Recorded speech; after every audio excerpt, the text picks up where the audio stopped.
વાલા મારા ધોરણ 12 સાયન્સના બાળકો, તમે, હું અને આપણું ફિઝિક્સ. આપણે ફિઝિક્સમાં જે ફોર્મ્યુલા માટે કામ કરવાનું છે, તમે મારી સાથે રહીને જે કામ કરી રહ્યા છો ફોર્મ્યુલા બેઝ, એ બહુ જ સુપર ચાલી રહ્યું છે. તમને ખબર છે એ પ્રમાણે જો તમારે તમારા કન્સેપ્ટ ક્લિયર કર્યા પછીનું જે બીજું સ્ટેજ કરવાનું છે તે આ ફોર્મ્યુલા છે. જો આ બે થઈ ગયા તો તમારું એમસીક્યુ લેવલનું કામ બહુ જ બેસ્ટ ચાલશે.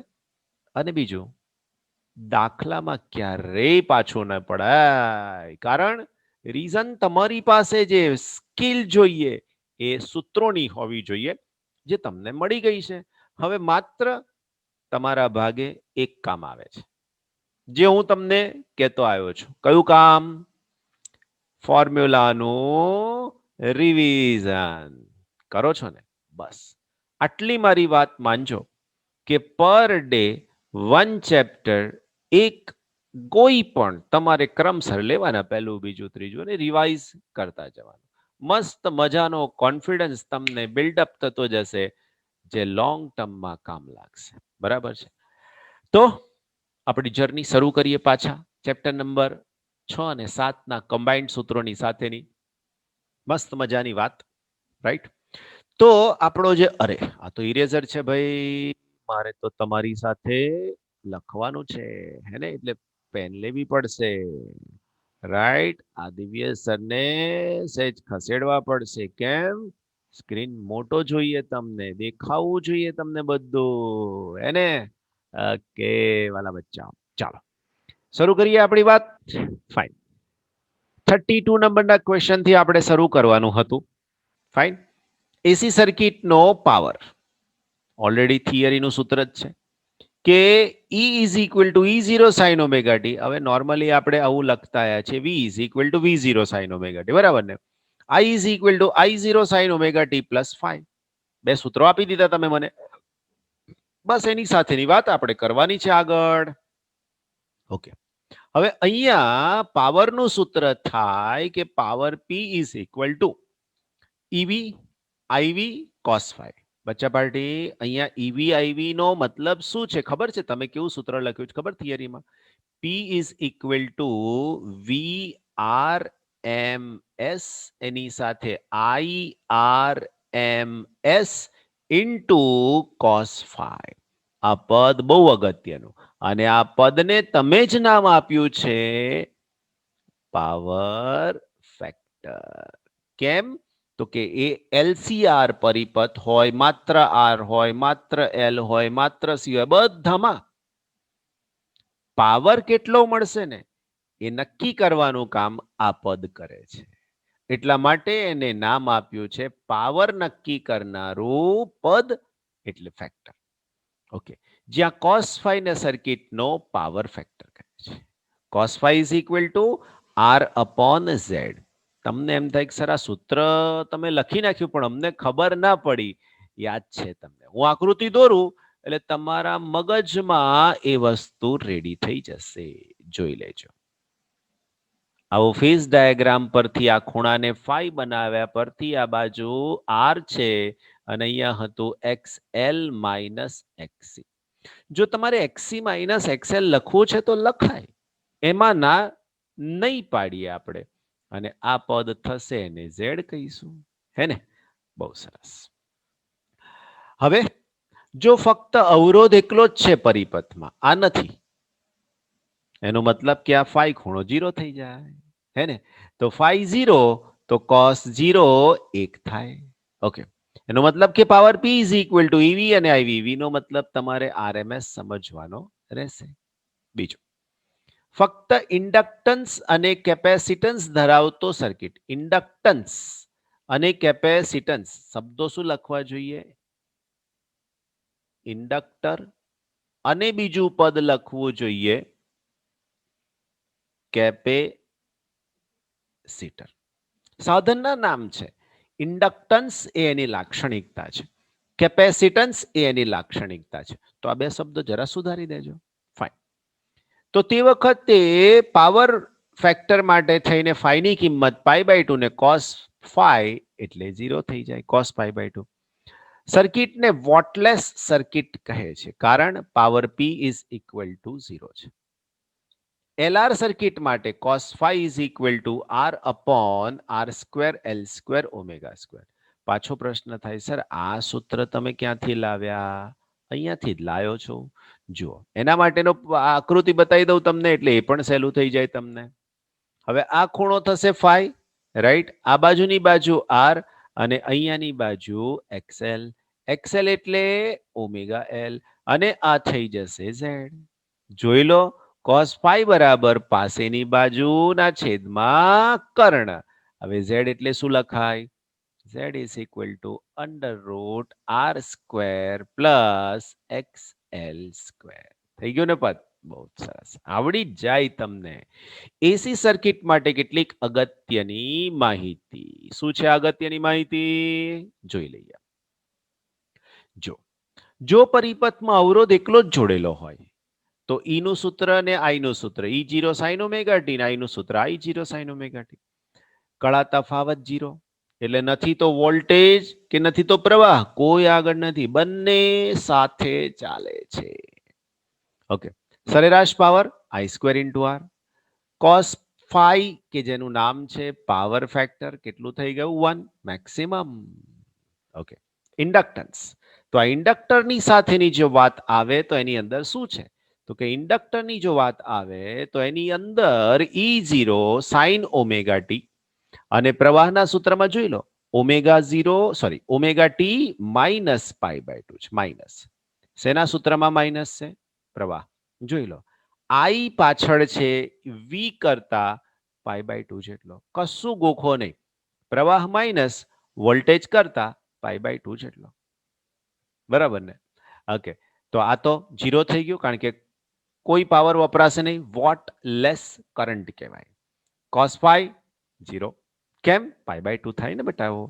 ઓકે, કેપેસિટર માટે E is equal to E0 sin omega t, I is equal to I0 sin omega t plus pi by 2 હે ને. I આગળ V કરતા કેમ બચ્ચા પાર્ટી? પ્લસ છે ને એટલા માટે. તો અહીંયા 0 પાવર 0. કેમ? cos pi by 2 0 થઈ ગયા. હવે cos phi is equal to 0 એટલે પાવર ફેક્ટર પાછું 0. ફાઇન. કયો પરિપથ છે? LR સર્કિટ છે. E is equal to E0 sin omega t. I પ્રવાહ E થી પાછળ છે. કેમ? તો કે I ના સૂત્રમાં માઇનસ છે. કેટલું? ફાઈ જેટલો. કશું ગોખો નહીં. જુઓ આ સૂત્રો તમને મદદ કરી રહ્યા છે. EV IV cos phi અને એવું જ cos phi નું સૂત્ર પેલું ઉપર આકૃતિ દોરી છે, બસ જોઈ લો એના ઉપરથી જ બનેલું cos phi નું સૂત્ર છે, રાઈટ? આરસી સર્કિટ અહીંયા માત્ર ફરક ક્યાં આવ્યો? પ્લસ. એનો મતલબ કે પ્રવાહ વોલ્ટેજ થી ફાઈ જેટલો આગળ છે. ઓકે, ઈવી આઈવી cos phi એટલે પ્લસ જે હતું એ જ એક્સી થઈ ગયું. અહીંયા જ વસ્તુ એક્સએલ હતી. વાલા મારા 3 ઘટક સાથે એલ સી અને આર હે ને. તો E0 sin omega t sin અહીંયા પ્લસ ઓર માઇનસ, પ્લસ અને માઇનસ. ઓકે, પ્લસ ક્યારે? તો જ્યારે XC greater than XL. Okay, minus ક્યારે? XL greater than XC. Voltage પ્રવાહથી ફાઈ જેટલો આગળ ને આ પાછળ. સૂત્ર એનું એ જ રહેશે, કોઈ ફરક પડતો નથી. ક્લિયર? તો આ હતી માહિતી. બધા જ પરિપથ માત્ર આર, માત્ર એલ, માત્ર સી, એલસી આર, આરસી અને એલસી. Okay, fine. નેક્સ્ટ આગળ વધીએ. એલસીઆર શ્રેણી સિરીઝ પરિપથ, શ્રેણી પરિપથ, રાઈટ? ઓકે, આદર્શ પ્રવાહ વોટલેસ હોય છે. Ideal current cos phi is equal to 0 તો phi is equal to pi by 2. આ અનુનાદ પરિપથ થયો. કેવો? શ્રેણી અનુનાદ. જો અહીંયા લખ્યું છે ઓમેગા આર. ઓમેગા આર નો મતલબ અનુનાદ આવૃત્તિ એવું થાય. કયો શબ્દ વાપરીએ છીએ? અનુનાદ આવૃત્તિ એવો શબ્દ વાપરીએ છીએ. કરેક્ટ? ઓકે, આગળ વધીશું વાલા બચ્ચાઓ. પાવરનું સૂત્ર P is equal to PM into R square. R square plus omega L minus 1 upon omega C square.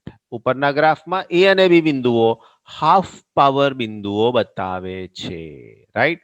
Okay, quality factor શેની ક્વોલિટી નક્કી કરે મને કહેશો તમે? થિયરીમાં શીખ્યા જે પેલો ગ્રાફ છે ને એની શાર્પનેસ નક્કી કરે છે.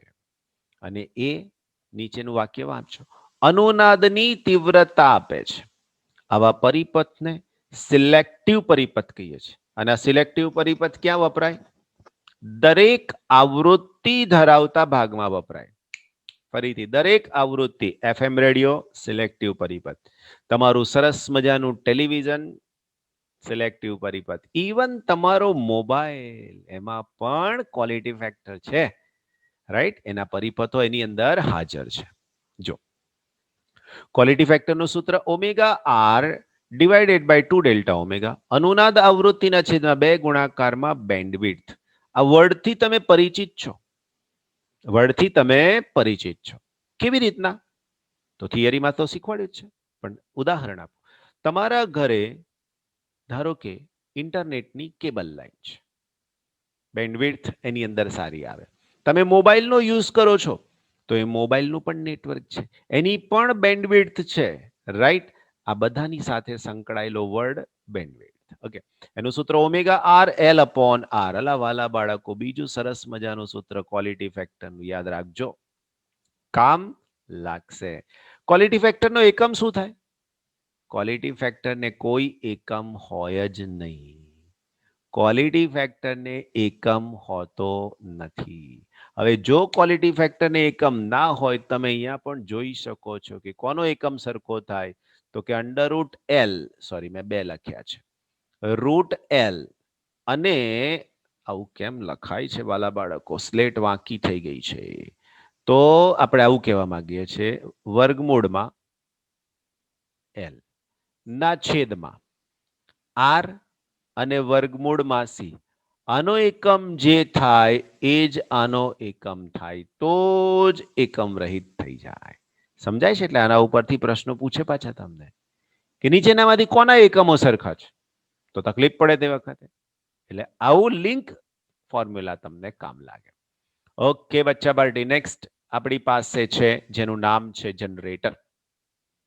જનરેટર અથવા ડાયનેમો મિકેનિકલ યાંત્રિક ઉર્જાનું વિદ્યુત ઉર્જામાં રૂપાંતરણ કરે. કીધું છે 3 પ્રકારના જનરેટર, એક હાઇડ્રો પાવર, બીજું થર્મલ પાવર, ત્રીજું ન્યુક્લિયર પાવર જનરેટર. ઓકે, ભારતમાં એસીની આવૃત્તિ 50 હર્ટ્ઝ છે, કેટલાક દેશમાં 30, 40, 50, 60, જેને જે રાખ્યું હોય તે રાખી શકે છે. ઓકે, એસી ડાયનેમોમાં EMF E is equal to N A B omega sine theta.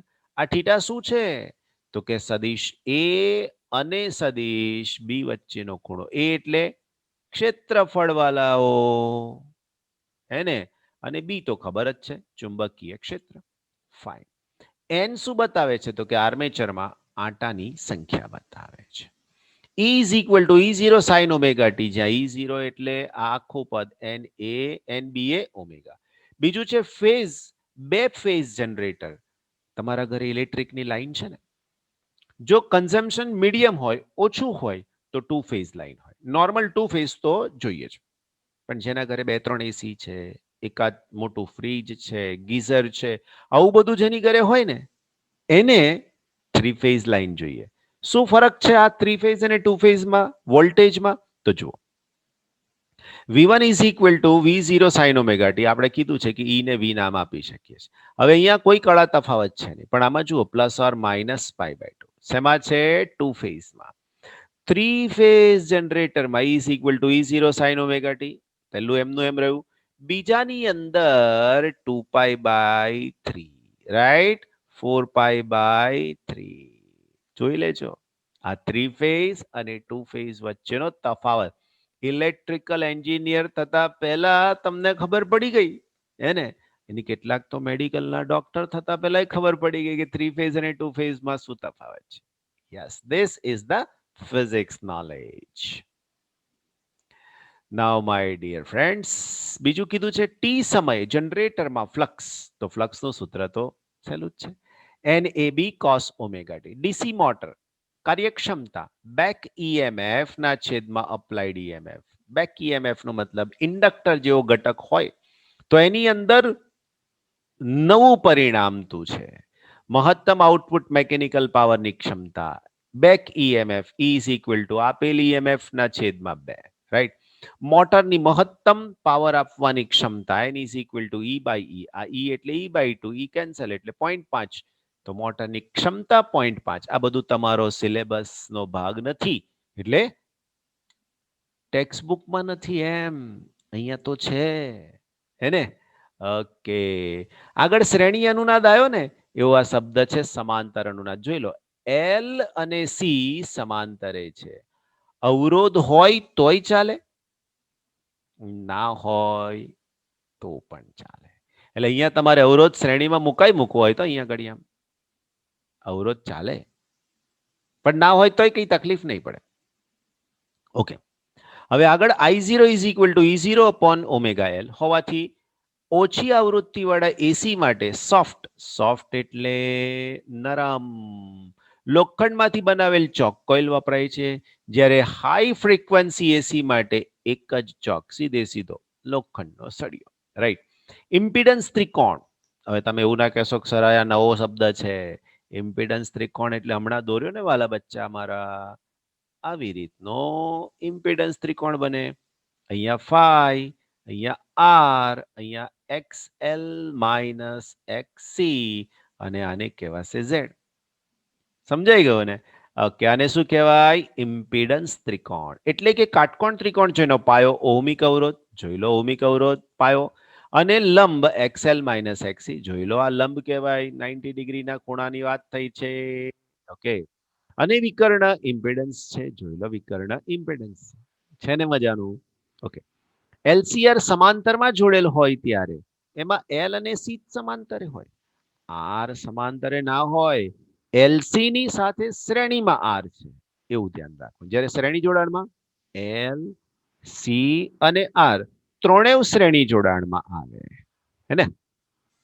Okay બચ્ચા party, 1/z is equal two 1/r². આ બધું એનું એ જ છે, ખાલી જગ્યા બદલાઈ ગઈ છે ઉપર નીચે, શ્રેણી અને સમાંતર, રાઈટ.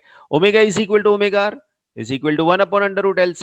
જો આ કન્ડિશન થાય તો 1/z, તો z મહત્તમ થાય. 1/z કેવા થાય? ન્યૂનતમ. ન્યૂનતમ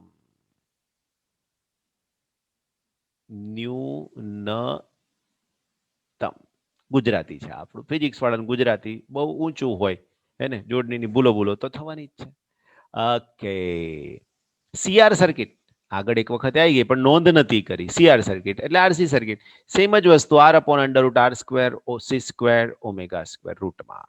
ઓકે મારા વાલા બચ્ચાઓ, આગળ વધીએ. શું કહેવા માંગે છે? તો કે LCR સર્કિટ માટે cos phi is equal two R/R² omega L C omega R². Q factor સંગ્રહિત ઉર્જાના છેદમાં ગુમાવેલી ઉર્જા. કંઈક નવું આવ્યું જો, સંગ્રહિત ઉર્જાના છેદમાં ગુમાવેલી ઉર્જા, શબ્દ નવો છે, હે ને? બીજું, કોઇલને જેટલી ઝડપથી ચુંબકીય ક્ષેત્રમાંથી બહાર કાઢી લેવામાં આવે એટલું કાર્ય વધારે કરશે, right. I is equal two I0, આ સૂત્રની અહીંયા જરૂર નથી, રાઈટ. ઓકે, XL અને V, તો અહીંયા લખી શકાય XL is proportional two V. જોઈ જ લો અહીંયા આલેખમાં XL અને ન્યૂનો આલેખ. આવા આલેખ સીધે સીધા પૂછી નાખશે નીટ લેવલે, તો ખબર પણ નહીં પડે, કંઈક ખોટું ટીક ના થઈ જાય એટલા માટે આ સંબંધ યાદ રાખવાનો, હે ને? એવું આના માટે થઈને આ સંબંધ છે, XC is proportional two 1/C. આ થઈ શકશે, સમજાય ને મારી વાત? ઘટે છે, આમાં આવૃત્તિ વધે છે તો આ ઘટે છે, isn't it? Very good. Q વિરુદ્ધ ટીનો ગ્રાફ આરસી સર્કિટ માટે જોઈ લો. આ ડિસ્ચાર્જ અને આ ચાર્જ. કેપેસિટર માટે ચાર્જ અને ડિસ્ચાર્જ શબ્દો ઊંધા લખ્યા છે એને, હો. અહીંયા આવશે ચાર્જિંગ, રાઈટ, અને આને કહેવાશે ડિસ્ચાર્જ. ઘટે છે, સમય સાથે વિદ્યુત ભાર ઘટે છે, સમય સાથે વિદ્યુત ભાર વધે છે. સેમ જ વસ્તુ છે વાલા મારા બાળકો, રાઈટ. અહીંયાથી ચાર્જિંગ અને ડિસ્ચાર્જિંગ, તો આ ઘટે છે. સમય વધવાની સાથે આમાં ઘટાડો થાય છે, સમય વધવાની સાથે આમાં વધારો થવો જોઈએ. ધેટ મીન્સ આલેખ અહીંયાથી જો સિમ્પલ વિચારું ને તો આવો હોય, આ બાજુ I અને આ બાજુ T, અને ચાર્જિંગ કહેવાય, રાઈટ? ઓકે, એટલે આ વિરુદ્ધ દિશાની સાથે સંકળાયેલી બાબત બતાવે છે એવું આપણે કહી શકીએ છીએ. ઓકે ઓકે જ્યારે વિમાન, આ કેટલાક અગત્યના વાક્યો છે. જ્યારે વિમાન સમક્ષિતિજ દિશામાં ઉડે ત્યારે તેમાં પ્રેરિત ઈએમએફ પેદા થાય છે. જ્યારે વિમાન ટેક ઓફ કે લેન્ડ થાય ત્યારે તેને પૂર્વ પશ્ચિમ દિશાની પાંખોમાં પ્રેરિત ઈએમએફ પેદા થાય, પરંતુ ઉત્તર દક્ષિણ દિશામાં હોય ત્યારે તે નથી થતું. રનવેની સિચ્યુએશન એક તો જગ્યા પ્રમાણે હોય, બરાબર છે, પણ જગ્યા છે ઉત્તર દક્ષિણ પણ બને છે અને પૂર્વ પશ્ચિમ પણ બને છે, તો ચેક કરજો કઈ દિશા હોઈ શકે. પ્રેરિત વિદ્યુત ક્ષેત્ર અસંમિત ક્ષેત્ર છે. અસંમિત નો મતલબ અસંરક્ષિત. સંરક્ષિત અને અસંરક્ષિત ખબર ને, પથ પર આધારિત ના હોય. મેઇન વસ્તુ ઇલેક્ટ્રોસ્ટેટિક હોતું નથી, બદલાતું એની સાથે સંકળાયેલો આ શબ્દ છે મારા વાલા બાળકો. પ્રેરિત પ્રવાહ ગતિનો વિરોધ કરે છે, પરંતુ પ્રેરિત ઈએમએફ નો નહીં, રાઈટ? જો ચુંબકીય ક્ષેત્રની દિશામાં વાહક ગતિ કરતો હોય તો ઈએમએફ પેદા થાય નહીં, અને જ્યારે સેટેલાઇટનું પ્લેન વિદ્યુત ક્ષેત્ર વિષુવવૃત્ત સાથે ખૂણો બનાવે ત્યારે ઈએમએફ પ્રેરિત થાય છે. સમજાઈ ગઈ આટલી ચર્ચામાં? નેક્સ્ટ આગળ વધીએ. હવે આખા ચેપ્ટરમાં જે કમ્બાઇન્ડ જે કઈ સૂત્રો આયા એને આની સાથે જસ્ટ રિવિઝનનો ભાગ આવે છે, રાઈટ? ઓકે મારા વાલા બચ્ચા પાર્ટી, તો આપણે સમજવાની કોશિશ કરીએ છીએ. ફાઈ ઇઝ ઇક્વલ ટુ એક તો AB cos થીટા, આ તો ફેરેડેનો નિયમ જ છે, તમને આવડે છે. E is equal two BVL ગતિમાન EMF, E is equal to E0 sin omega t, આ છે જનરેટર અથવા તો પ્રેરિત EMF ની સાથે સંકળાતું સૂત્ર છે, રાઈટ? આ E ઇઝ ઇક્વલ ટુ શેમાં ઉદ્ભવે આવું? શેમાં? આત્મપ્રેરકત્વની ઘટનાની અંદર. હવે એની સાથે આવશે E is equal to M into DI by DT, phi is equal to M into આને શું કહેવાય? અન્યોન્ય પ્રેરકત્વ. E1 upon E2, I1 upon I2, N1 upon N2. આ શું થયું લા? શેનું સૂત્ર છે મને કહેશો તમે વાલા બચ્ચાઓ? આ સૂત્ર છે ટ્રાન્સફોર્મરનું. N is equal two output પાવરના છેદમાં ઇનપુટ પાવર. એકદમ ક્લિયર? વેરી ગુડ વાલા મારા ભૂલકાઓ. બસ ચેપ્ટરનો છેલ્લો ભાગ છે આત્મપ્રેરકત્વ. આ ફોર્મ્યુલા યાદ રહે, આ ફોર્મ્યુલા યાદ રહે તો કમ સે કમ એક જ પ્રશ્નનો જવાબ તો મળે જ. ઓકે, આ છે અનુનાદ આવૃત્તિ. F is equal two 1/2 pi under route LC. હવે આ સૂત્ર શું બતાવે છે? ચાર્જિંગ. કયા પરિપથમાં? RL પરિપથમાં. આ સૂત્ર ડિસ્ચાર્જિંગ. કયા પરિપથમાં? RL પરિપથમાં. આ સૂત્ર Q is equal to Q0 e raise to minus T upon RC. હા, આર અહીંયા નથી ભાઈ, જોજો બચ્ચા પાર્ટી, ખોટું ના લખાઈ જાય. e raise to minus T upon RC આવું છે. અહીંયા ને અહીંયા બંને, આ આર ગુણાકારમાં અહીંયા છે, ધ્યાન રાખજો, ખોટું ના લખાવું જોઈએ. Okay, so I is equal to I0 omega t. એવું IRMS is equal to I naught upon root 2. I naught એટલે I0. Okay, XL is equal to omega L. XC is equal to 1 upon omega C. આ તો બધું જોયું છે ને આગળ? સરસ. LR સર્કિટ માટે I is equal to I0 sin omega t. LR inductor અને અવરોધ. થઈ ગયું આ સૂત્ર. માઇનસ નિશાની શું દર્શાવશે મારા વાલાઓ? પ્રવાહ પાછળ છે, વોલ્ટેજ આગળ દોડે છે.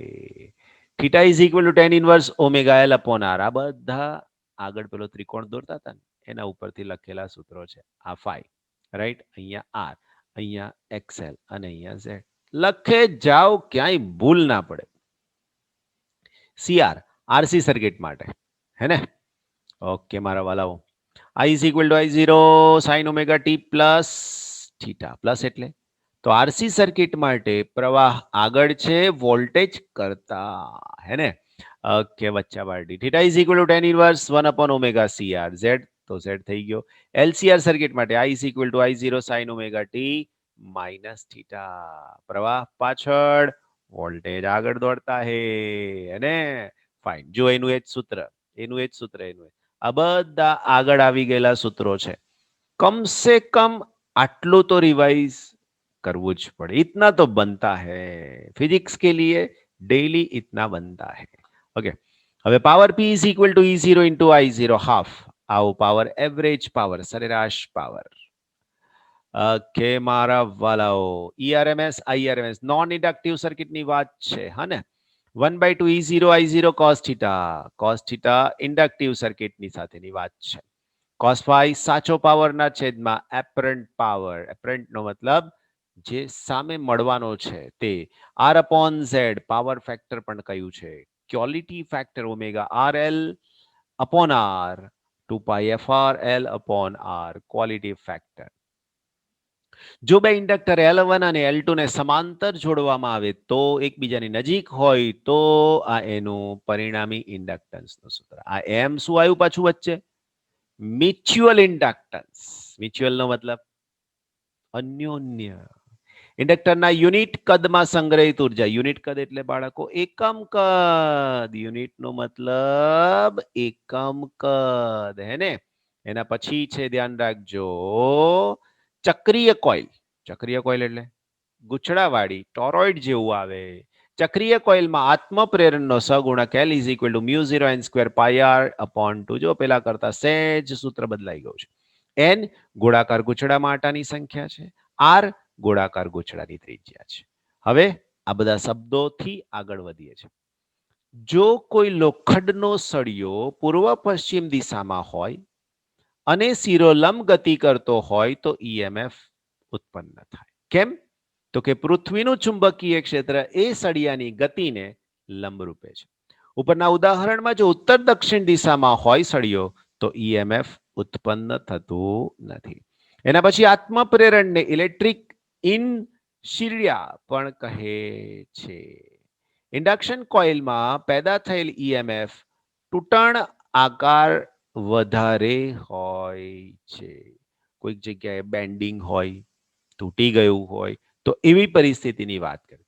નિયમિત ચુંબકીય ક્ષેત્રમાં ભ્રમણ કરતી ડિસ્કના કેન્દ્ર અને ધાર વચ્ચે પેદા થતું ઈએમએફ. આ સૂત્ર ઓલરેડી ઉદાહરણમાં ચેપ્ટર નંબર 6 માં સાબિત થયેલું છે અને અત્યાર સુધીમાં 2, 3, 4, 5 વખત સુધીમાં એની સાથેની વાત પૂછાયેલી છે. બંધ લૂપમાં જ પ્રેરિત ઈએમએફ પેદા થાય છે. બિલકુલ સાચી વાત. કોઈ પણ કાલ્પનિક બંધગાળા પર પ્રેરિત ઈએમએફ ધારી શકાય, પરંતુ જો પથ એ તારની લૂપ ન હોય તો પ્રેરિત પ્રવાહ ઉત્પન્ન ના થાય. સળિયામાં પ્રેરિત પ્રવાહ ના મળે. એક બાજુ ભેગા થઈ ગયા પછી પૂરું થઈ ગયું ભાઈ. ઓકે, એક ક્ષેત્રફળ ધરાવતી ચક્રીય કોઇલ તેની અક્ષની ફરતે કોણીય વેગ ઓમેગાથી મેગ્નેટિક ફિલ્ડ બી લંબમાં ફેરવવામાં આવે તો થીટા ઇઝ ઇક્વલ ટુ 0 પાઈ 2 પાઈ આગળ ઈએમએફ 0. ખૂણાની વાત છે, રાઈટ? આમ ફેરવતા કોણીય ઝડપ ઓમેગા ફેરવતા ગુણા વડે, ધેટ મીન્સ ગુચડા વડે ઉત્પન્ન થતું ઈએમએફ એને બી સાઇન ઓમેગા ટી થાય છે. Okay, this is the end of your formulas. Chapter number 6, chapter number 7. આ બેની સાથેની ફોર્મ્યુલા અહીંયા ખતમ થાય છે. રિવિઝન આ ફોર્મ્યુલાનું આવશ્યક બહુ જ જરૂરી વસ્તુ છે. સો આઈ હોપ માય ડિયર બચ્ચા પાર્ટી તમે એ કામ જરૂર કરશો. મારી વાત માનતા રહેશો. માનશો તો ફાયદો થશે, નહીં માનો તો માનવી પડશે. નુકસાન નહીં થવા દેવાનું આપણે. આટલું તો થોડું જવા દેવાતું હશે, હે ને? Okay, take care.